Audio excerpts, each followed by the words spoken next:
மாண்புமிகு தமிழ்நாடு முதலமைச்சர் அவர்கள் ஆணைக்கிணங்க பெருநகர சென்னை மாநகராட்சிக்குட்பட்டு மண்டலம் 6 புளியாந்தோப்பு பகுதியில் ஸ்லாட்டர் ஹவுஸ் என்று சொல்லக்கூடிய ஆட்டிறைச்சி மற்றும் மாட்டு இறைச்சி கடந்த 125 ஆண்டுகளாக பயன்பாட்டில் இருந்து வருகிறது.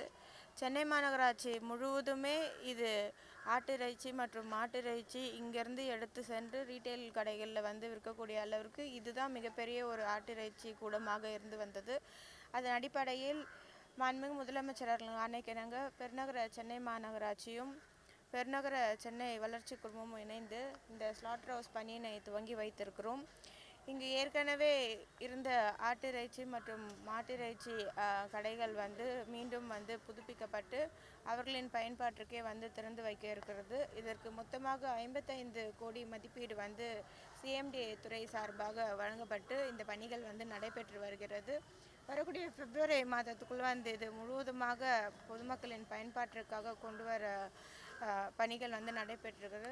இப்பொழுது இருக்கக்கூடிய அதிநவீன டெக்னாலஜி மூலியமாக என்னென்ன முறைகள் எல்லாம் இதில் கையாளலான்ற வகையில் இது இடிபி பிளான்ட்டோடு கொண்டு முறையில் இங்கே வரக்கூடிய இந்த ஆட்டிறைச்சி மாட்டிறைச்சிலேருந்து வரக்கூடிய இந்த பிளட் எல்லாமே இதற்கு முன்பதாக இந்த பகுதியில் வசிக்கக்கூடிய மக்களுக்கு அதுலேருந்து வரக்கூடிய துர்நாற்றங்கள்னால பல்வேறு ஹெல்த் இஷ்யூஸ் வந்தது. அது எல்லாமே இங்கே ட்ரீட்மெண்ட் பிளான் மூலயமா சுத்திகரிக்கப்பட்டு நம்மளுடைய மழைநீர் வடிகாலிலேயே வெளியேற்றும் வகையில் இத்திட்டம் செயல்படுத்த இருக்கிறது. அதற்கான பணிகள் முற்றிலுமாக நடைபெற்று வருகிறது.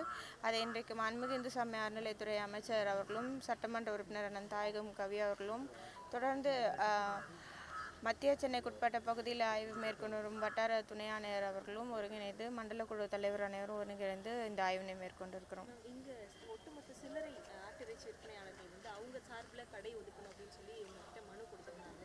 அவங்களுடைய கோரிக்கைகள் ஏற்கப்படக்கூடியதா? அதுக்கு பரிசீலிக்கப்படும் இல்லை, 2-3 பேர் மனு கொடுத்துருக்காங்க. ஆனால் இது முற்றிலுமாகவே ஆட்டிறைச்சி மாட்டிறைச்சி இங்கே கட் பண்ணிவிட்டு வெளியில் போய் தான் ரீட்டைல் ஷாப்ஸ்லாம் சேல் பண்ணுவாங்க.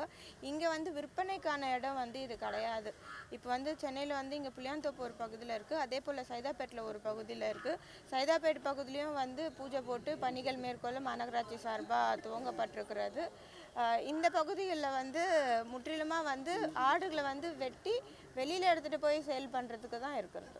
இப்போது வடிகாலில் கொசுவலை போர்த்துற விஷயம் வீடியோ வைரல் ஆச்சு.